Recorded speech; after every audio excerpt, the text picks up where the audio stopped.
So externally, the signs of scarid fly are I've actually brought them outside now, so you can't see them, but they're little. You see little flies. They look a bit like fruit flies, so they could be sort of mistaken for fruit flies, sort of hopping around off the surface of your compost on your plants. It could be house plants or plants in modules or trays, and also that combined with very stunted growth. So here we've got some sweet peas that are looking fine and healthy, and then some that are clearly very stunted.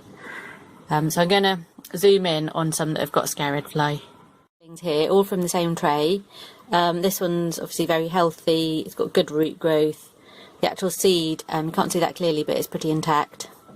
Whereas these two have got, they're very stunted, and when you actually dig up the seedling, you can see the seeds have been eaten away.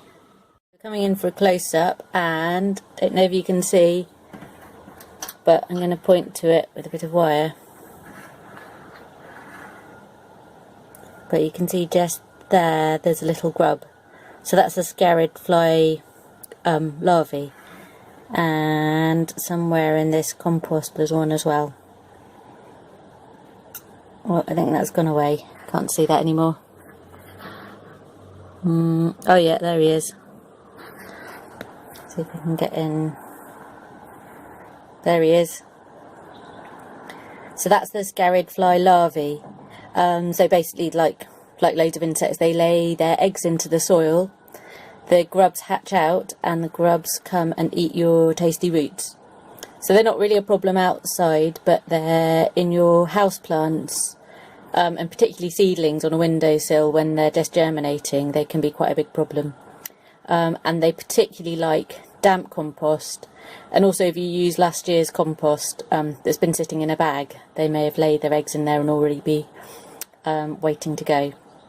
I think our two problems were house plants that probably had scarid fly in, and also having very damp compost, so the trays were sitting in water.